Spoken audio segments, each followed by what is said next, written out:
Good morning students. आज हम BA पाठ द्वितीय के प्रथम प्रश्न पत्र में आर्थिक विकास के स्रोतों के बारे में जानकारी प्राप्त करेंगे। पिछले वीडियो में हमने देखा था कि आर्थिक विकास क्या है और उसके मापदंड क्या हैं। आज हम देखते हैं कि आर्थिक विकास के स्रोत क्या हैं। जैसा हम जानते हैं, जो आर्थिक विकास है वह अवधारणा बहुत व्यापक एवं जटिल है तथा बहुआयामी प्रक्रिया है। इसमें विकास के साथ साथ सामाजिक ढांचों, लोगों की प्रवृत्तियों, राष्ट्रीय संस्थाओं के परिवर्तन, असमानताओं को कम करना, बेरोजगारी, निर्धनता दूर करना और लोगों के जीवन स्तर को ऊंचा करना, ये सब शामिल होते हैं। अमर्त्य सेन का कहना है कि विकास का संबंध हमारे जीवन को उन्नत करने और हमारी स्वतंत्रताओं में अभिवृद्धि करने से होता है। जो आर्थिक विकास के स्रोत ये वे परिवर्तन होते हैं जो राष्ट्रीय आय में एक तारीख से दूसरी तारीख तक वृद्धि उत्पन्न करते हैं। प्रोफेसर नरकसे का कहना है कि आर्थिक विकास बहुत कुछ सामाजिक भावनाओं, राजनीतिक दशाओं, मानवीय योग्यताओं एवं ऐतिहासिक घटनाओं पर निर्भर करता है। उन्होंने डेविड ह्यूम ने बताया कि इसके डेविड एम राइट का कहना है कि जो आर्थिक विकास के तत्व हैं वो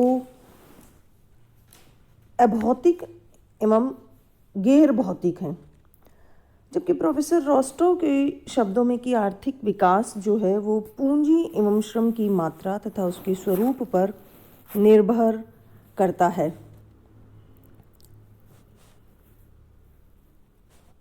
इसके जो निर्धारक घटक हैं, प्रोफेसर स्प्लेंगलर ने भी आर्थिक विकास के 19 तत्वों का उल्लेख किया, जबकि रोस्टो ने ये बताया कि पूंजी एवं श्रम की मात्रा और स्वरूप जो है इन पर 6 प्रवृत्तियों का प्रभाव पड़ता है। आधारभूत विज्ञान के विकास की प्रवृत्ति, विज्ञान की आर्थिक कार्यों में प्रयोग की प्रवृत्ति, तकनीकी परिवर्तनों की प्रवृत्ति, भौतिक उत्थान की प्रवृत्ति, उपभोग की प्रवृत्ति और संतानोत्पत्ति की प्रवृत्ति। लेकिन इन विभिन्न विचारों के बाद आर्थिक विकास के प्रमुख तत्वों में हम निम्न तत्वों का अध्ययन कर सकते हैं। निम्न तत्वों के बारे में जानकारी प्राप्त करते हैं। उसमें आर्थिक तत्व और गैर आर्थिक तत्वों के बारे में अध्ययन करेंगे। तो सबसे पहले है आर्थिक तत्वों में प्राकृतिक साधन, अर्थात जो प्रकृति द्वारा हमें जो निःशुल्क जो संसाधन प्राप्त हुए हैं, यह आर्थिक विकास के आधारभूत तत्व हैं। प्रोफेसर लेविस का मानना है कि प्राकृतिक साधन विकास का मार्ग एवं दिशा निर्धारित करते हैं। मानव को उत्पादन के लिए भूमि, खनिज, वन, वर्षा, हवा, पानी, जलवायु आदि के रूप में प्रकृति की ओर से निःशुल्क उपहार अर्थात प्राकृतिक संसाधन हमें प्राप्त हुए हैं। उर्वरा भूमि एवं जल से कृषि विकास, कोयला, लोहा एवं आधार खनिज से औद्योगिकरण एवं उपयुक्त भौगोलिक परिस्थितियों एवं वातावरण से ही आर्थिक विकास संभव है। वर्तमान एवं भावी प्राकृतिक साधनों की बहुलता ही आर्थिक विकास के लिए पर्याप्त नहीं, बल्कि उनके साथ साथ उनका समुचित विदोहन, नवीन साधनों की खोज तथा उनके नए नए प्रयोगों का पता लगाने से ही आर्थिक विकास का मार्ग प्रशस्त होता है। अर्थात प्राकृतिक साधनों के विकास, विदोहन एवं संरक्षण तथा उनके प्रयोगों की विविधता, समुचितता तथा नवीनता नवीन प्रयोगों की खोज से आर्थिक विकास में महत्वपूर्ण योगदान रहता है। दूसरा है मानवीय संसाधन। मानवीय संसाधन की आर्थिक विकास में दोहरी भूमिका होती है। एक ओर तो वह उत्पादन का सक्रिय साधन है, तो दूसरी ओर समस्त आर्थिक क्रियाओं का साध्य भी है। वह उत्पादक और उपभोक्ता दोनों हैं। जनसंख्या के आकार, कार्यकुशलता, संरचना, व्यावसायिक वितरण और उसकी गुणात्मक प्रवृत्ति भी आर्थिक विकास के निर्धारक घटक हैं। विकसित,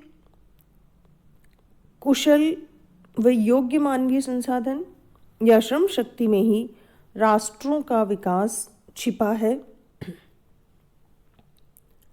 विकास प्रक्रिया में मानवीय साधनों को अधिक प्रभावी बनाने के लिए मानव शक्ति के शारीरिक, मानसिक, मनोवैज्ञानिक तथा संगठनात्मक विकास पर अधिक ध्यान देना चाहिए। अर्थात जो जनसंख्या है, जिसको हम कार्यशील जनसंख्या मुख्य रूप से जिसको हम कहें, वह आर्थिक विकास को मूल रूप से प्रभावित करती है। फिर आता है पूंजी संचय या पूंजी निर्माण। यह आर्थिक विकास का एक महत्वपूर्ण घटक है। पूंजी का संचय जो है वो वर्तमान युग में या निर्धन राष्ट्रों के लिए, निर्धन राष्ट्रों को धनवान बनाने और औद्योगिक युग का प्रारंभ करने वाले घटकों में से एक प्रमुख घटक है। पूंजी के द्वारा ही आधारभूत उद्योगों की स्थापना, परिवहन एवं सामाजिक ऊपरी पूंजी का निर्माण होता है, जो आर्थिक विकास के आधार स्तंभ हैं।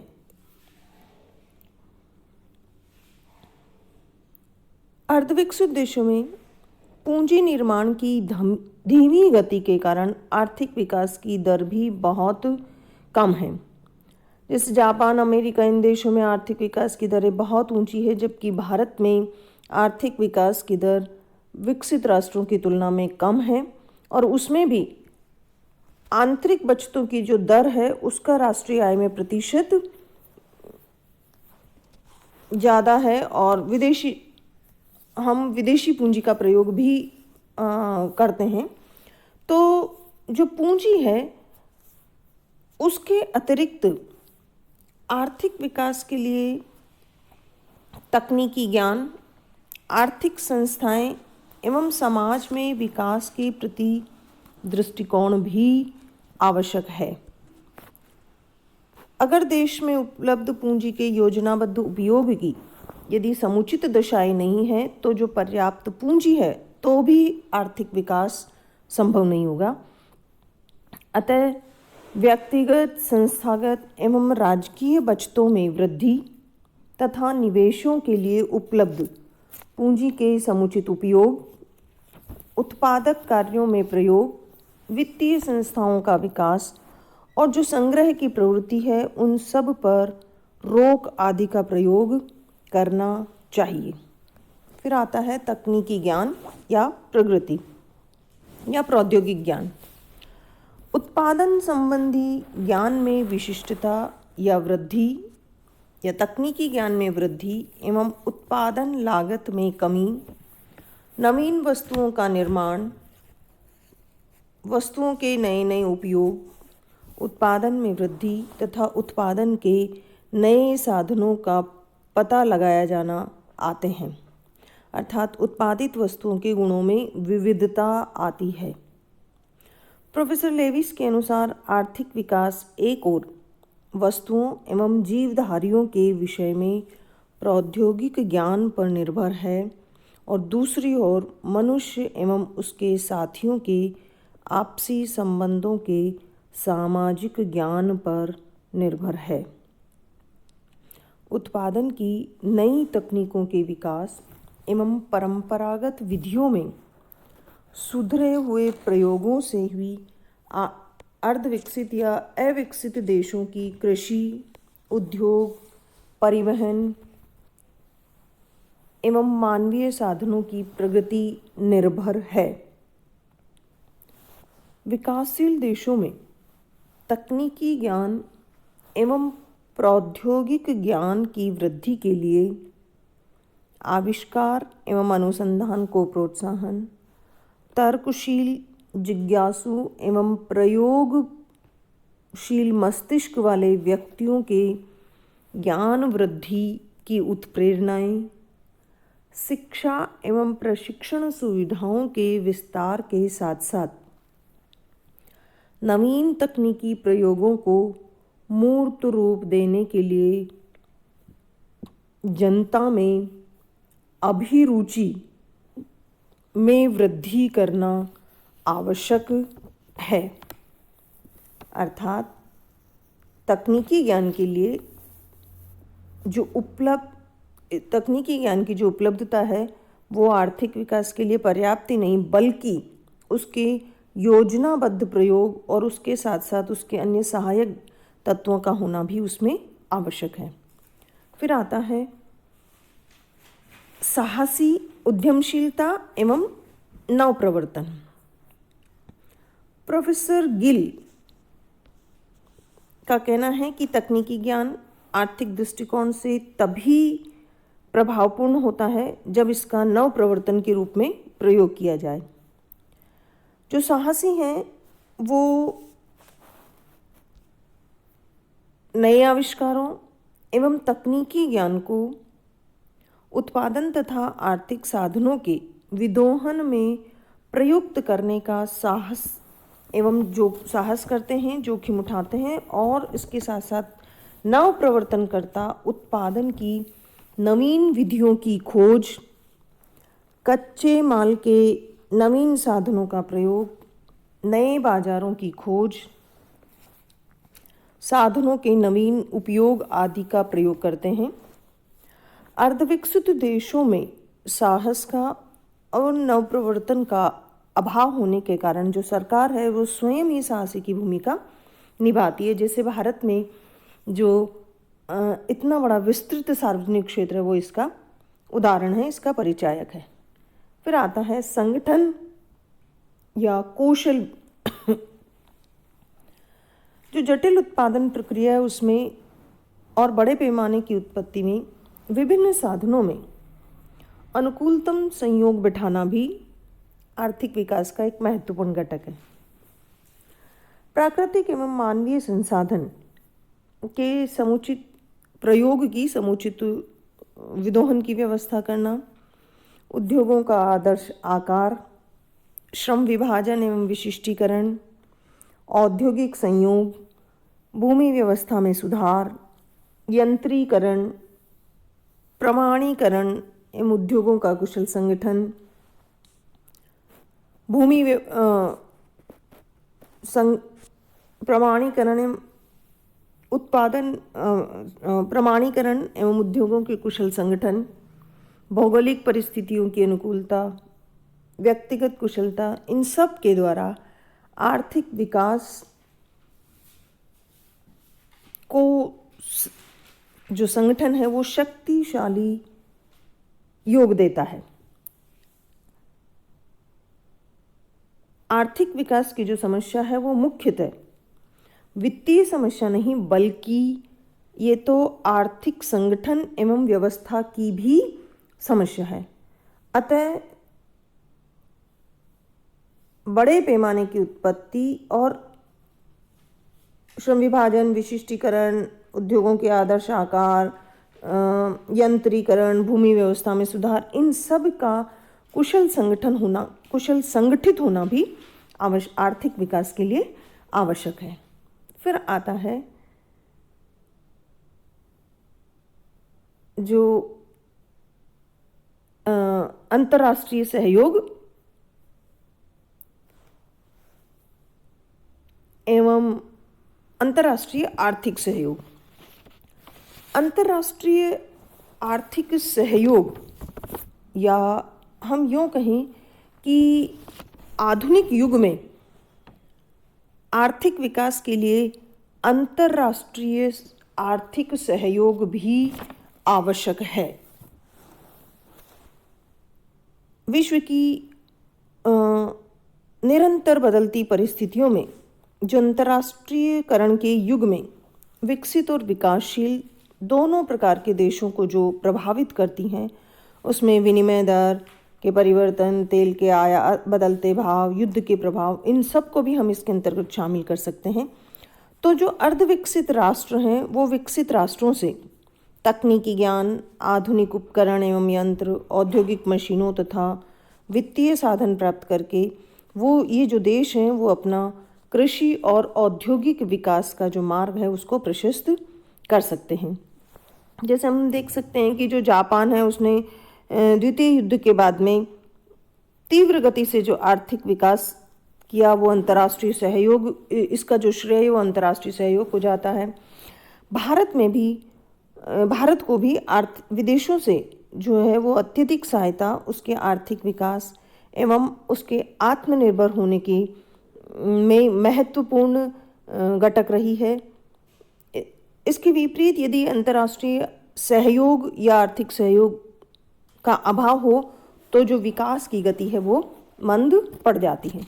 ये तो थे हमारे आर्थिक विकास के आर्थिक तत्व। आर्थिक विकास के जो विभिन्न स्रोत हैं वो उसमें आर्थिक तत्वों की क्या भूमिका है। अब हम देखते हैं कि जो गैर आर्थिक तत्व हैं, उन गैर आर्थिक तत्वों में हम सबसे पहले लेते हैं सामाजिक एवं संस्थागत तत्व, अर्थात जो सामाजिक वातावरण है वो किस प्रकार से विकास की प्रक्रिया को प्रभावित करता है। विकास की जो प्रक्रिया है वो आर्थिक तत्वों से ही नहीं बल्कि गैर आर्थिक तत्वों से भी प्रभावित होती है। अगर समाज में जो धन जो है वो प्रतिष्ठा का प्रतीक माना जाता हो, दृष्टिकोण भौतिकवादी अर्थात आर्थिक दृष्टिकोण भौतिकवादी हो, समाज में उच्च जीवन स्तर एवं तीव्र आर्थिक विकास की लालसा हो तो विकास का मार्ग प्रशस्त होगा। इसकी विपरीत यदि समाज का दृष्टिकोण अर्थात समाज में विकास के प्रति रुचि न हो, अर्थात लोगों का विकास के प्रति जो दृष्टिकोण है वो निराशावादी हो, शिक्षा व ज्ञान का अभाव हो, सामाजिक अशांति हो एवं शोषण का बोलबाला हो, जाति प्रथा, संयुक्त परिवार प्रणाली, रूढ़िवादी समाज, सामाजिक संस्थाएं, ये सब यदि विकास के अनुरूप नहीं हो तो विकास संभव नहीं होगा। अर्थात अगर समाज रूढ़िवादी है और जो सामाजिक संस्थाएं हैं वो यदि विकास के विकसित नहीं है, समाज यदि रूढ़िवादी है, अंधविश्वासी है और यदि हमारी जो व्यवस्था है, सामाजिक व्यवस्था, वो यदि इस प्रकार की नहीं है तो विकास संभव नहीं होगा। फिर है सांस्कृतिक प्रवृत्तियाँ कैसी है। देश में अगर आध्यात्मिक जो प्रवृत्ति है वो प्रबल है, देश में भौतिकता, आर्थिक समृद्धि, उच्च जीवन स्तर की यदि विचारधारा प्रबल नहीं हो तो आर्थिक विकास का जो मार्ग है वो प्रशस्त नहीं होगा। अर्थात यदि लोगों का जो जीवन दर्शन है वो आवश्यकताओं की सीमितता पर आधारित हो, लोगों में भौतिकता की प्रति रुचि नहीं हो और ये सब नहीं है, और यदि आर्थिक वातावरण अनुकूल है तो भी आर्थिक विकास की कल्पना करना हमारे लिए संभव नहीं है। पाश्चात्य राष्ट्रों में भौतिकतावादी दृष्टिकोण ने उन्हें आज उच्च उपभोग स्तर पर पहुंचा दिया, जबकि भारत, श्रीलंका, मुस्लिम जो राष्ट्र है, इन सब में आध्यात्मिक दृष्टिकोण की जो स्थिति है वो बहुत उच्च है। अर्थात उसमें लोगों का लिप्त होना, आर्थिक वातावरण अनुकूल होते हुए भी ये विकास नहीं कर पाए। फिर है नैतिक मूल्य।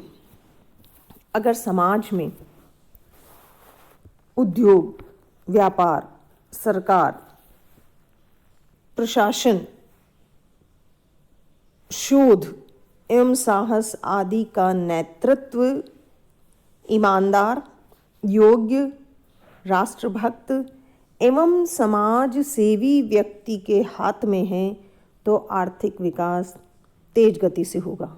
और यदि समाज में नैतिक पतन, भ्रष्टाचार, रिश्वतखोरी, चोरबाजारी, बेईमानी, भाई भतीजावाद अर्थात नैतिक मूल्यों का यदि पतन हो जाए, अर्थात नैतिक मूल्यों में गिरावट हो जाए, तो अच्छी योजनाओं के बावजूद भी, अच्छी योजनाओं की सफलता भी गलत हाथों में जाने से संदिग्ध हो जाती है, अर्थात आर्थिक विकास जो है वो वांछित गति से नहीं हो पाता है। फिर है देश की प्रशासनिक क्षमता या प्रशासनिक वातावरण और कुशल प्रशासन। देश में सशक्त सरकार होने पर आंतरिक एवं बाह्य सुरक्षा व शांति ये सब आर्थिक विकास में सहायक सिद्ध होते हैं। जो अंतर्राष्ट्रीय वातावरण है वो भी आर्थिक विकास को प्रभावित करता है। देश में जनता के जो प्रतिनिधि हैं वो राजनीतिक स्वार्थों के पीछे यदि आर्थिक जो मूलभूत आर्थिक तत्व हैं यदि उनको भुला दें और यदि प्रशासनिक व्यवस्था ढीली ढाली हो तो जो आर्थिक विकास है वो अधिक प्रभावी या निश्चित नहीं होगा। अर्थात जो सशक्त सरकार है, और कभी कभी तो हम यूँ कह सकते हैं कि यदि किसी देश में तानाशाही प्रणाली है, कह सकते हैं, आवश्यक नहीं है क्योंकि इसके विपरीत प्रभाव भी होते हैं, तो वहाँ पर हम ये कह सकते हैं नियोजन और जो आर्थिक विकास है वो अधिक निश्चित हो सकता है, आवश्यक नहीं। हम यूँ कह सकते हैं कि जैसे हमने अभी बताया कि जो अंतर्राष्ट्रीय वातावरण है वो भी देश के आर्थिक विकास को प्रभावित करता है, उसका कभी कभी देश के विकास पर प्रतिकूल प्रभाव भी पड़ता है। तो जैसे हम ये देख सकते हैं कि बांग्लादेश में जो नरसंहार हुआ, उसकी जो पाकिस्तानी नीति थी वो भारत के आर्थिक विकास में बाधक बनी। उसके द्वारा थोपे गए जो युद्ध थे उनसे अमेरिका से संबंध हमारे बिगड़ गए और भारत के साधनों का जो प्रयोग है वो युद्ध में हुआ था, इसका हमारे देश के आर्थिक विकास पर प्रतिकूल प्रभाव पड़ा। देश में सरकार के द्वारा चलाई गई यदि योजनाओं के क्रियान्वयन में यदि भ्रष्टाचार है, प्रशासनिक अकुशलता है, तो ये भी आर्थिक विकास को अवरुद्ध करते हैं। फिर आता है अंतर्राष्ट्रीय आर्थिक परिस्थितियाँ। जैसा हमने पहले भी बताया कि जो आर्थिक परिस्थितियाँ हैं उनका अनुकूल होना भी आवश्यक है। वो अंतर्राष्ट्रीय व्यापार में वृद्धि, विदेशी पूंजी का जो प्रवाह है, दूसरे देशों से हमारे संबंध कैसे हैं, विदेशी व्यापार और जो नियंत्रण हैं उनमें कमी है, नियंत्रणों में यदि कमी कर दी जाए, कमी हो आदि, ये सब जो हैं ये विकास के मार्ग को प्रशस्त करते हैं। इस प्रकार आर्थिक विकास को प्रभावित करने वाले अनेक घटक हैं। इसमें इस प्रक्रिया में अकेले एक घटक का कोई विशेष महत्व नहीं है क्योंकि ये परस्पर एक दूसरे के पूरक एवं सहयोगी होते हैं और इनका